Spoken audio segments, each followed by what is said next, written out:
इसी तारीख में यौम आज़ादी का त्यौहार मनाते हैं। हमारे देश में बहुत से त्यौहार मनाए जाते हैं। कुछ मजहबी त्यौहार अलग अलग मजहब के मानने वाले मनाते हैं, लेकिन कुछ ऐसे त्यौहार हैं जो सारी कौम के लोग, सारे मजहब के लोग एक साथ मिलजुल कर मनाते हैं। गांधी जयंती, यौम जमहूरिया, यौम आज़ादी, ये 3 त्यौहार हमारे देश के बहुत ही अहम त्यौहार हैं। इस मौके से पूरे देश में हर करिया और हर गांव में रैलियां निकाली जा रही हैं, आज़ादी के गीत गाए जा रहे हैं, एक खुशी का समा बंधा हुआ है और अपने देश का तिरंगा लेकर के गलियों गलियों में दौड़ते हैं और मार्च पास करते हैं। उसके अलावा जो अहम इमारतें हैं उन पे झंडे फहराए जाते हैं। अपनी अजीम निशानियों की हम रुनुमाई करते हैं। हमारे या हर इदारे के बड़े जिम्मेदारान अपने दस्तों परचम कुशाई करते हैं।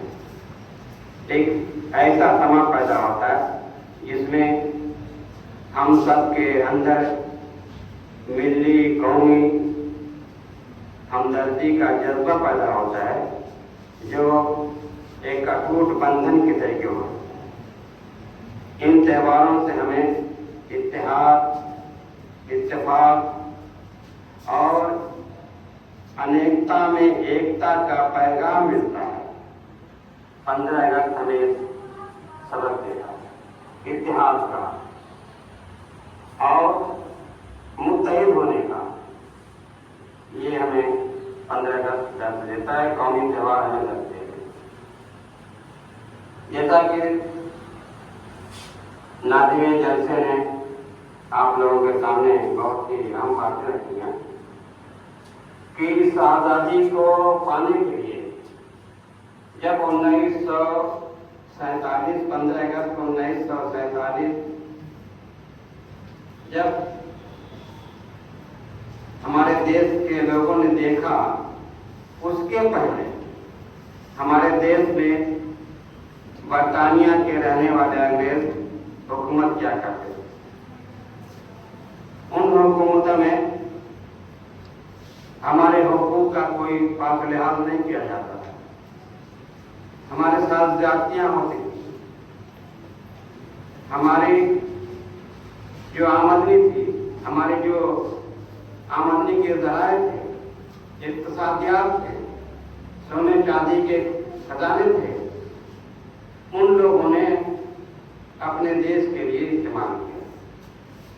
इसके पहले भी बहुत से हुक्मरान आए, आर्य आए, गुलाम खानदान के लोग आए, खिलजी खानदान के लोगों ने हुकूमत की, सैयद खानदान के लोगों ने हुकूमत की, मुगलों ने हुकूमत की, लेकिन इनमें और अंग्रेजों में फर्क था। फर्क ये था कि अंग्रेज यहाँ हुकूमत करने के बाद, गवर्नर बनने के बाद अपने देश चला जाता था, कमाने के बाद देश चला जाता था। बड़ी बड़ी पोस्टों पे जो अंग्रेज थे वो अपने घर चले जाते थे आमदनी कमा करके। जिस तरीके से सऊदी हमारे यहाँ जाते हैं, मुत्तहदा इमारात जाते हैं, अरब कंट्री में लोग जाते हैं, पैसा कमाते हैं, पैसा कमा करके अपने घर चले जाते हैं, पैसा भेज देते हैं। उसी तरीके से अंग्रेज उस जमाने में यहाँ नौकरियां करते थे, नौकरियां करके पैसा कमाते थे, अपने घर चले जाते थे, अपने घरों को भेज देते थे। लेकिन जो पहले के लोग, गुलाम खानदान के लोग या मुगल खानदान के लोग आए, उन्होंने इस भारत को अपना वतन जाना, इस मिट्टी में कुर्बान हुए, सिवाय लॉर्ड कॉर्नवालिस के कोई भी हिंदुस्तान का अंग्रेज गवर्नर हिंदुस्तान में नहीं है, सब इंग्लैंड चले गए। लेकिन यहाँ पे जितने भी हुक्मरान हुए, चाहे कुतुबुद्दीन ऐबक से लेकर के बहादुर शाह जफर तक, अगरचे बहादुर शाह जफर को रंगून में दफन किया गया, लेकिन वो अंग्रेजों की वजह से अंग्रेजों ने कैद करके रंगून में रखा और रंगूनी में बर्मा, पहले रंगून उसका नाम था, उसका नाम बर्मा है, वहां पर उन्होंने रखा, इसलिए उनकी कब्र वहां है। बाकी सारे सुल्तान बादशाह हिंदुस्तान की मिट्टी में व्यवस्थित हो गए। ये मेन फर्क था अंग्रेजों में और गुलाम खानदान में, खिलजी खानदान में और मुगल खानदान में। बाबर की अगरचे कब्र जो है हिंदुस्तान के बाहर है, शायद काबुल में, लेकिन उस वक्त काबुल हिंदुस्तान का हिस्सा था। बाबर के जमाने में दिल्ली से काबुल तक एक हिस्सा था। तो इस तरीके से जो यहाँ के हुक्मरान हुए वो इस देश को अपना जाना, और अंग्रेजों ने वही सऊदी अरब की तरीके से कमाने का भी सिस्टम था, उसको जाना। और उनके शासनकाल में, उनकी हुकूमत में हमारे साथ, हिंदुस्तानियों के साथ भेदभाव, जुल्म सितम बहुत हुआ, हमारे हुकूक की पामाली हुई, बेपनाह लोग थोड़ी थोड़ी गलतियों के बना पर जेलों में डाल दिए जाते थे और जमानत नहीं होती थी। हमारे देश के बहुत से मुजाहिदीन जेलों में सालों साल रहे। मालटा की जेलों में बहुत से लोग रहे, शाह वलीउल्लाह दहली, अब्दुल अजीज दहली, इसी तरीके से आपके मौलाना कासिम नानोती, रशीद अहमद गानगोई, हुसैन अहमद बन्नी, हजरत मोहानी, अब्दुल्ला सिंधी, मौलाना फजल खैराबादी, ये बड़े बड़े शोरमा थे। ये पहली जंग आज़ादी की लड़ाई में हिस्सा लेने वाले सन 1857 में। ये सन 1857 के बाद जो अंग्रेजों का वक्त चला है, उससे ज्यादा अत्याचार हुआ है।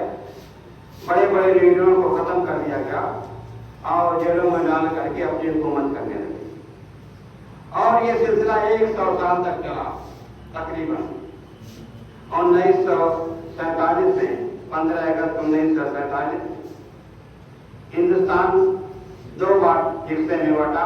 पहला हिस्सा पाकिस्तान मशरिकी और मगरबी, 14 तारीख को, और हमारा देश 15 अगस्त को आजाद हुआ। 15 तो जो 2 हिस्सा बटा भारत का, एक 14 तारीख को आजाद हुआ, दूसरा 15 तारीख को।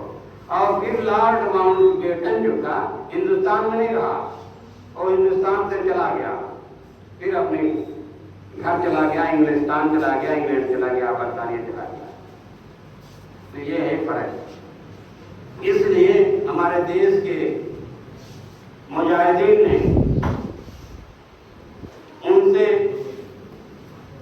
उनको हटाने के लिए, उनसे हुकूमत को लेने के लिए कुर्बानियां दी और बेपनाह कुर्बानी दी।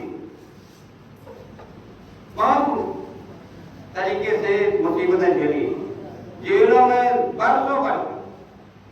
गांधी जी, पंडित जवाहरलाल नेहरू, मौलाना अब्दुल कलाम आजाद, दादा भाई नौरोजी, इसी तरीके से सरदार पटेल, अशफाकुल्लाह खान, भगत सिंह, ये लोग तो काकोरी कांड में इन लोगों ने ट्रेन ही को लूट किया था। और ट्रेन लूटने के बाद अंग्रेजों ने इन लोगों को मुकदमा चलाया और फांसी की सजा दे दी। तो इस तरीके से ये देश आजाद हुआ है। और आजादी मिलने के बाद अब हम तिरंगा पर आते हैं हर अहम बिल्डिंग पर। हमारे देश के बुजुर्गों ने, मुजाहिदीन ने ख्वाब देखा था कि हम ऐसे मुल्क की तामीर करेंगे जिसमें मसावात, भाईचारगी, हमदर्दी और एकता का भाव होगा, एकता का एहसास होगा। सबको बराबर के मौके मिलेंगे तरक्की करने के। हर एक आदमी को अपनी अपनी इबादत करने का हक मिलेगा। हर एक को, हर कौम को अपनी जुबान, अपनी भाषा से बोलने का उसको हक होगा। हर एक को कानून में बराबर हक मिलेगा। हर आदमी कानून की निगाह में बराबर होगा। ये हमारे बुजुर्गों ने ख्वाब देखा था। तो और साथ साथ ये भी ख्वाब देखा था कि हम अच्छे से अच्छे इदारे बनाएंगे जिसमें हमारी कौम के लोग पढ़ेंगे, लिखेंगे, डॉक्टर बनेंगे, इंजीनियर बनेंगे, फौजी बनेंगे, वकील बनेंगे, सियासतदान बनेंगे और आलिम मुफासिर बनेंगे। अपने अपने इल्म के मकाम में उतार होंगे। ये हमारे बुजुर्गों ने ख्वाब देखा था। जो हम झंडा फहराते हैं, रैलियां निकालते हैं, क्या हम इस बात का एहसास भी करते हैं कि जो हमारे बुजुर्गों ने ख्वाब देखा था उस पर अमल करते हैं? उनकी जो तमन्नाएं थी, जो आरज़ू थी कि हम मिलजुल कर रहेंगे, गंगा जमुनी तहजीब का हर जगह बोलबाला करेंगे, क्या हम उस पर अमल करते हैं? हम अपने बुजुर्गों को सच्ची इरादे अकीदत पेश करना चाहते हैं, लेकिन उसके लिए जरूरी है कि हम उनकी मंशा, उनकी तमन्नाओं, उनकी आरज़ुओं पे चलें। यही हम उनके लिए अच्छी से अच्छी इरादे अकीदत पेश कर सकते हैं। अगर सिर्फ हम झंडा फहरा करके खुशियां मना लेते हैं, मिठाई खा करके चले आते हैं, 2000 नज़में और तकरीरें कर लेते हैं, तो मैं समझता हूँ कि आज़ादी का हक नहीं। हमारे बुजुर्गों ने जो ख्वाब देखा था, हर हर घर में खुशहाली का, हर घर से जहालत के दूर करने का, हर घर में अमन सुकून का, वो ख्वाब उसी वक्त अपनी मंजिल को पहुंच सकता है जब हम अपने बुजुर्गों के और अपने मुजाहिदीन आज़ादी के आदर्शों का पालन करें, उनके बताए हुए नक्शे कदम पर चलें। हम सच्ची आज़ादी का जश्न मनाने, सच्ची जश्न आज़ादी का जश्न मनाने वाले होंगे। और अगर इससे हटते हैं तो हम सिर्फ झंडा फहरा लेते हैं और बस ये काम खत्म समझते हैं। हमें जिंदगी के हर शोबे में काम करना है। आप अगर अपने बुजुर्गों को खुश करना चाहते हैं, उनको अमर करना चाहते हैं, तो आइए इल्म के मैदान में आगे बढ़े।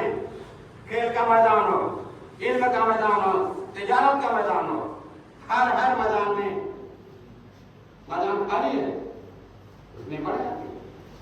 खेल के मैदान में अभी देखा आपने, इस आजमगढ़, मऊ, अलग अलग जगहों पर खेलों का मुकाबले हो रहे हैं। आपके स्कूल से भी 4 बच्चे मुंतखब हुए, 4 बच्चे खेले, मेरे ख्याल में 2 या 3 का सिलेक्शन हुआ। और अब कमिश्नरी लेवल पर खेलेंगे, आगे बढ़ने का मौका है। किताबों के कीड़ा बन जाइए, किताबों को अपना दोस्त बना लीजिए। किताबें बेहतरीन समझती हैं। अगर किताबों को दोस्त बना लिया, किताबों में अपना टाइम गुजारने लगे, तो हम सच्ची अकीदत, सच्ची मोहब्बत मौलाना अबुल कलाम आजाद से रख सकते हैं, काजी जी से रख सकते हैं, और मौलाना फजल खैराबादी से रख सकते हैं, रशीद अहमद गंजौहरी रहमतुल्लाह से रख सकते हैं। और अगर किताबों के कीड़े नहीं बने, वक्त जाया कर दिया, बर्बाद कर दिया, तो जिस तरीके से हम पहले गुलाम थे, अब भी गुलाम, अब ज़हनी गुलाम हो जाएंगे। पहले जिस्मानी गुलाम थे, अब ज़हनी गुलाम हो जाएंगे। तो ज़हनी गुलामी से बचना है। मेरे प्यारे बच्चों, ये वक्त है आपका, ये आपके लिए ये वक्त है, किसी दूसरे का वक्त नहीं है। हम लोगों का वक्त खत्म हो गया, आपको पढ़ना है। ये मुकाबले का दौर है। जब यहां से निकलेंगे हजारों हजार बच्चे मुकाबले में शामिल होंगे और हमारा कहीं पता नहीं चलेगा। कैरनों में इम्तिहान देने के लिए जब जाते हैं कहीं सेंटर पर, कैरनों में इस कदर भीड़ होती है कि लगता है कि जिसमें से जान निकल जाएगी, इस कदर कंपटीशन है। तो प्यारे अजीजों, गांधी जी को अपने बुजुर्गों की, अपने मुजाहिदीन आज़ादी, अगर उन्हें अच्छी अकीदत पेश करना, अकीदत पेश करना है, तो आइए हम सब मिल करके इस बात का आदर करें कि हम पढ़ने लिखने में, खेलने में भी और तजारत करने में, घर के काम करने में भी पूरी यकसुई के साथ काम करेंगे। इसलिए कि जब तक इक्तिसादी हालत ठीक नहीं होगी, आप फीस नहीं दे पाओगे और जिस्मानी तौर पे तैयार होना पड़ेगा। जिसमें मजबूत होगा तब कहीं आप देश के लिए खिदमत कर सकते हो, देश के लिए पढ़ सकते हो, देश के लिए कमा सकते हो। और अगर लागर और कमजोर हो तो दूसरे के सहारे को मोहताज हो गए, और सहारा क्या मोहताज जो होता है वो किसी के काम का नहीं होता है। इसलिए अपनी जिस्मानी, माली, दिमागी और इसी तरीके से पढ़ने लिखने की हर सलाहियत को बरकरार लाते हुए हमें अपनी मंजिल की तरफ आगे बढ़ना है और अपने मुजाहिदीन आज़ादी की रूहों को, उनकी आत्माओं को तस्कीन देना है।